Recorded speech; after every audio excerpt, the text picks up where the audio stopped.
Tag-init sa Pilipinas, siguradong magdudulot ng sakit ng ulo sa taong bayan. Noong isang taon pa na anunsyo ang pagdating ng El Nino sa Pilipinas, ang matinding tag-init na kumitil na ng ilang tao at sumira sa sektor ng agrikultura na tinatayang nagkakahalaga ng ilang bilyong piso. Tatagal ng ilang buwan ang pagtitiis ng mamamayan sa kawalan ng tubig, pag-overload sa mga grid ng kuryente at tagtuyo sa mga sakahan. Siguradong magugulat ka sa malalaman mo na ang pagtaas ng temperatura sa buong mundo at ang paglamig ng karagatan malapit sa Pilipinas ay ang nagdudulot ng tinaguriang Super El Nino. Mayroong mga naniniwala at marami din namang naghihinala. Ang tanong, totoo ba?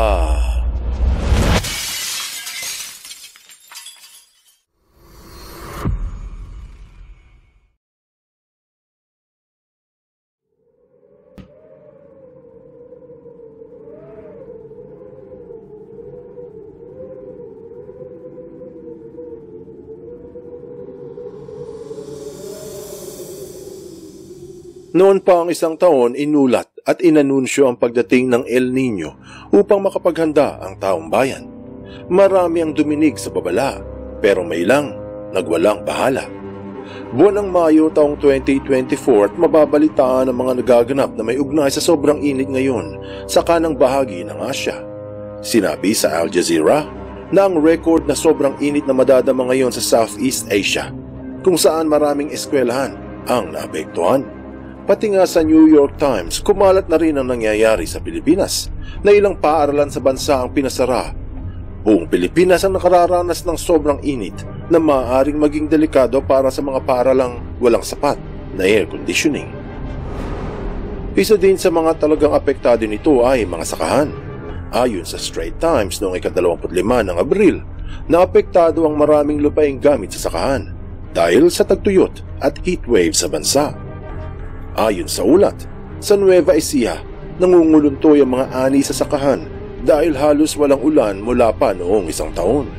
Isa raw ito sa pinakamalalang tagtuyot sa loob ng maraming dekada. Yung ibang magsasaka ay gusto na ring sumuko dahil ilang bilyong piso na halaga ang nalulugi sa kanila. May ilan na halos ipamigay na lamang ang mga ani dahil sa hindi mapakinabangan ng mga prutas at gulay. Hanggang ngayon, hindi masabi kung hanggang kailan tatagal ang tagtuyot. Binanggit ng Department of Energy noong isang linggo, ika-25 ng Abril, na inaasahan nilang madadagdagan ng 4,000 megawatts ang kuryente ngayong tag-init. Magandang balita para sa lahat, pero sana ay maramdaman ito ng mga naghihirap. Bagamat ipinahayag ng DOE na sapat ang kuryente para sa mga buwan ng Mayo at Hunyo, kasagsagan ng tag-init, posible pa rin magkaroon ng yellow at red alert. Bagamat nakaranas ng saglit na agwa de mayo ang ilang bahagi ng bansa, katulad ng Quezon City at Davao, hindi ito magpapalamig sa matinding init na dulot ng El Nino. Ang madaliang pag-ulan ay paramdam lang ng La Nina, at ang masaklapay, magdudulot ito ng humidity o malagkit na pagpapawis sa katawan. Base sa climate knowledge na mula pa noong 1900s hanggang 2022, makikita ang talagang pagtaas ng temperatura sa Pilipinas at syempre may mga lungsod na mas mainit kumpara sa iba. At hindi lamang sa Pilipinas nagaganap ang pagtaas ng temperatura, sa buong mundo rin. Binalita pa nga sa Washington Post noong huling araw ng Abril na nararanasan sa Manila ang pinakabrutal na init ng araw at gabi na nailagda, araw ng Sabado at gabi ng Miyerkules noong isang linggo. Ang tagtuyot at tag-init na mararanasan ng ilang buwan ay dulot ng malamig na tubig sa karagatan. Pero sabi ng iba na kung malamig ang tubig sa dagat, dapat ay malamig din ang panahon, hindi ba? Diyan sila nagkakamali. Recently, students in Manila have been learning about climate change the hard way. Heat indices, which measure what temperatures feel like to the human body, have Bihira lamang ang nakakaalam kung paano nagaganap ang tinatawag na El Nino o Southern Oscillation. Kapag sinabing oscillation, ito ay pabalik-balik o bumalik.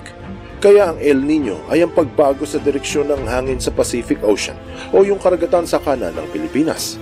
Tinawag itong Southern Oscillation Dahil sa south o sa ibaba ng equator nagkakaroon ng pagbabago. Kung pagmamasdan ang mapa ng daigdig, sa Pacific Ocean ang ihip ng hangin ay nagmumula sa kanan, papunta sa kaliwa, papunta sa Pilipinas. Ito ay ang tinatawag nilang trade winds. Hangin mula sa South America na tumatawid sa karagatan ng Pacific tapos ay papuntang Asia. Pero normal lang na papuntang kaliwa ang ihip ng hangin. Habang naglalakbay ang trade winds mula sa kanan, kung nasaan ang mga bansa ng Brazil, Peru, Colombia at iba pa, nadadala nito ang mababaw na bahagi ng tubig na mainit dahil bilad sa araw, papuntang kaliwa, papalapit sa mga bansa ng Australia, ng Indonesia at Pilipinas. At kapag mainit ang tubig sa karagatan, madaling mag-evaporate ang tubig sa ulap at ang resulta ay ang pagulan. Ang mainit na tubig ng Pacific Ocean na dala ng trade winds papunta sa kaliwa ay nag-evaporate papunta sa ere at ang ulap sa itaas ay napupuno ng moisture na mula sa mainit na tubig kaya nagiging maitim ang ulap dahil puno ng tubig. Pagdating sa Pilipinas, ito ay bumubuhos.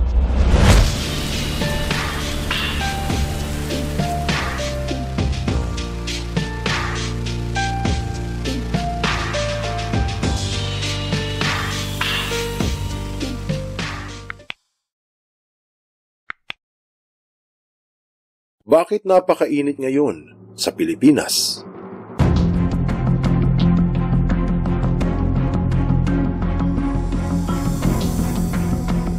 Normal na daloy ng hangin sa Pacific ay mula sa kanan papuntang kaliwa. Karaniwan na kalagayan sa karagatan dahil sa ikot at sa hilig ng daigdig. Pero minsan, nag-iiba ang ihip nito. Nagkakaroon ng oscillation o ng babalik. Imbis na papuntang kaliwa ang trade winds, nagugulo ang ihip at sumasalungat. Nangyayari ito isang beses sa ilang taon. Ito ang El Niño. Kapag bumaliktad ang direksyon ng trade winds, doon naman sa karagatan ng South America umiinit ang tubig at nagkakaroon ng mga bagyo. Kabaliktaran naman sa Pilipinas, lumalamig ang karagatan. Ang hindi alam ng karamihan ay, kapag malamig ang tubig sa karagatan, hindi umuulan, kaya nagkakaroon ng tagtuyot. Kapag malamig ang tubig, nagdudulot ito ng tinatawag nilang high pressure system. Tinawag na high pressure dahil sa malakas ang puwersa o ang hangin ay makapal, siksik at mabigat.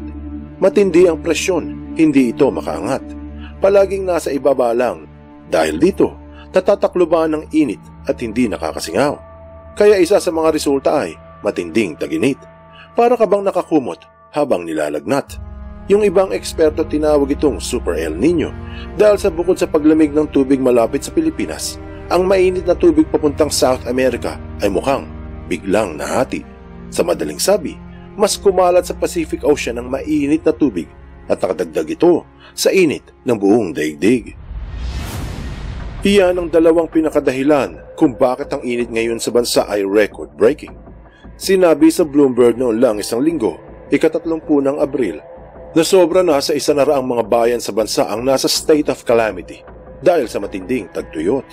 Nananawagan ng pamahalaan sa mamamayan na mag-ingat upang hindi makaranas ng heat stroke. Ayon sa Centers for Disease and Prevention o CDC, ang heat stroke ay ang nagaganap sa katawan dahil sa sobrang init. Nasisira ang mekanismo sa loob na nagre-regulate sa ating temperatura. Kumbaga sa sasakyan, naubusan ito ng fluid at nag-overheat. Kung ito ang mangyayari sa isa, malilito ang pag-iisip, hindi makakapagsalita, minsan pa nga ay pwedeng himatayin kung hindi maagapan. Pati ang Greenpeace ay sumali na rin dahil sa nakababahalang sitwasyon sa Pilipinas. Pagpasok lang ng buwan ng Mayo, inulat sa Laicas News na nananawagan na ang Greenpeace na gumawa ng aksyon ng pamahalaan laban sa record heat wave sa Pilipinas. Ayon sa ulat, hinihiling ng samahan na pagtuunan ng pansin ng agrikultura sa bansa at mga programa na humihikayat at tutulong sa mga magsasaka, katulad ng mga karagdagang irigasyon at malawakang patubig. Siyempre nga naman, napakahalaga ng pagkain sa panahon ng tagtuyot. Pag-isipan din daw ang ibang pagkukuhanan ng kuryente bukod sa mga hydropower dams. Dahil pag walang ulan, katulad ngayon, nauubos ang tubig at walang nagpapaikot sa mga makinarya ng hydroelectric. Ang panawagan ng Greenpeace ay para sa lahat ng mamamayan, pero pinupunti rin ito ay ang gobyerno. Ito ang panahon na kailangan ng mga Pilipino ang kanilang mga ibinoto na magtrabaho para sa taong bayan. Hindi ba't iyan ang kanilang sinumpaang pangako nang sinabi nila na I do solemnly swear that I will faithfully and conscientiously fulfill my duties as President or Vice President of the Philippines, preserve and defend its Constitution, execute its laws, do justice to every man, and consecrate myself to the service of the nation. So help me God. Kung iyan ang pangako ng dalawa sa pinakamataas na pwesto sa bansa, tama lang, nasunod rin iyan ng lahat ng mga nakaupong politiko sa buong Pilipinas. Anong aral ang mapupulot dito? Walang makakataka sa sobrang init na dulot ng Super El Nino sa buong Asya. Nararamdaman ng bawat Pilipino ang palso sa kanilang kalingkingan. Sa ngayon, hindi sapat kung magtitiis lang ang mamamayan, habang ang mga politiko ay nagpapasarap. Kailangan din ginang hinaing ng taong bayan na tulungan sila at bigyang solusyon ang nakapapasong sikat ng araw. Lalo na yung mga naghihirap na magsasaka na nagpapakain sa taong bayan. Bago pa, mahuli ang lahat. Sabi nga nila, aanin pa ang damo kung patay na ang kabayo. Buksan mo ang iyong isip at hayaang lumalim pa ng lubusan ng iyong pangunawa sa mga kasaysayang kapupulutan ng maraming aral. Tandaan, katotohanan ng susi sa tunay na kalayaan.